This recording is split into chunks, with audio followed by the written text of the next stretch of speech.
Hey everyone, welcome back to Endless Money Pits. This is a 2014 Nissan Maxima, and today I'll show you how to replace the brake pads. The rotors on this car still have a lot of life left, so we'll be reusing them. I'll be demonstrating on the front, but the procedure is pretty much the same for the rear brakes. In fact, the procedure is pretty similar for most cars with disc brakes. Being able to change your own brakes is a really good skill to have, so let's get to it. Here are the tools that I used for this job. Torque wrench, socket wrench, 21mm socket, 14mm socket, 14mm box wrench, really old plastic mallet, impact driver, floor jack, jack stands, and a brake caliper tool. For this job I also needed a stool, a light, gloves, turkey baster, plastic container, and some brake pads. The first thing to do is jack up the car and set it on jack stands, but if you're not using an impact driver, you'll want to break loose the lug nuts before you jack up the car. The front jack point is on this cross support just behind the plastic belly pan.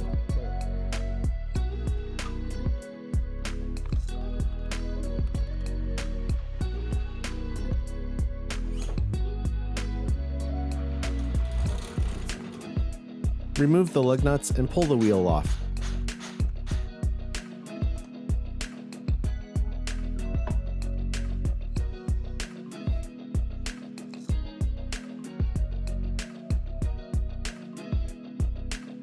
The only bolt we need to remove is this one on the bottom inside of the caliper.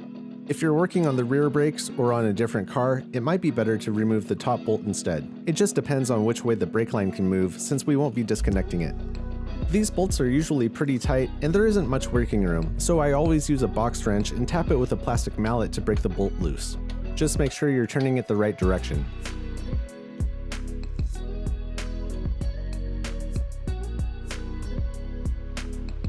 The top bolt acts as a hinge as we flip the outside of the caliper up and out of the way. Pull out the two anti-rattle clips and then the brake pads should come out. You might have to pry them out if the brakes are rusty or really dirty.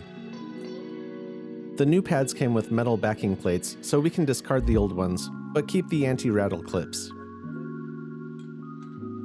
Since new pads are much thicker than old ones, we'll have to compress the piston back into the caliper to make it fit.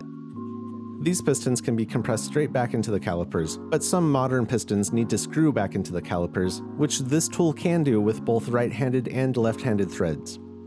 If your piston is supposed to twist back into place, you should see 2 or 4 small holes on the inside of the piston for the tool to fit into. I struggled for years trying to get by doing this part with a C-clamp, but having the right tool makes it so much easier. And I only paid like 20 bucks.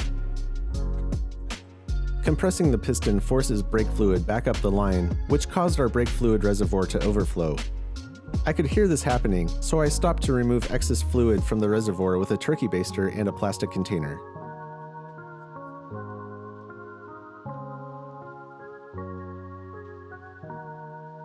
When the piston is fully compressed and flush with the caliper, you can remove the tool.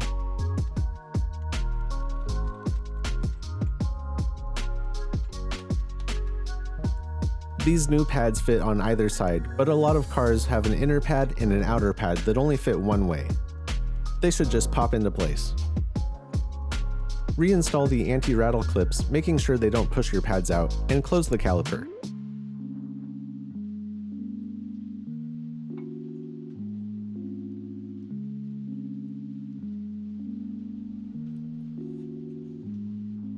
You'll probably have to push this part in to make it close.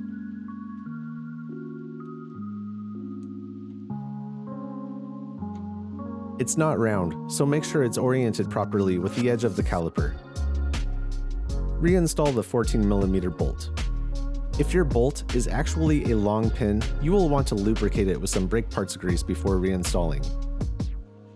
It only needs to be tightened to around 20 foot-pounds, but my torque wrench doesn't fit in here, so I just made sure to get it snug. Time to put the wheel back on.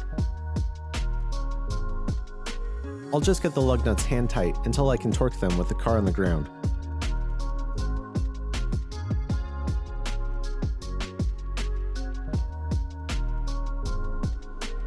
Remove the jack stands and get the car back on the ground.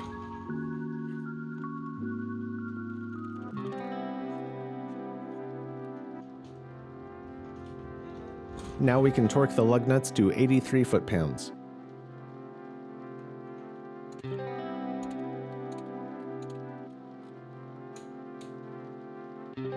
Pump the brakes a few times, make sure your brake fluid reservoir is filled to the full mark, and close the hood because we're almost done.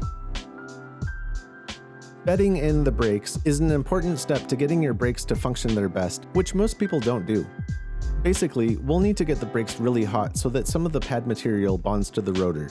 This will help the brakes last longer and work significantly better. It's especially important to do when mixing new pads with a flat surface to used rotors with grooves worn into them. So here's the general procedure. First of all, during the procedure, you never want to come to a complete stop because the pads can actually melt to the rotors. And make sure not to brake hard enough to lock up the tires or trigger the ABS. Step 1. Find a road with nobody around. Step 2. Get the brakes warm by quickly decelerating from 35 to 5 miles per hour 3 times in a row. Step 3. Get the brakes hot by quickly decelerating from 50 to 5 miles per hour 5 times in a row. Step 4. Drive for 5 minutes without using the brakes much if possible to let them cool down. And that's it! Follow my upcoming video on flushing the brake fluid in this car, and your car will stop better than new. That concludes this week's video. If you like my videos, consider becoming a patron or donating on PayPal. I quit my job and I'm not going back. As always, please like, subscribe, and leave a comment down below letting me know what you'd like to see next. And until next time, just keep throwing money at it.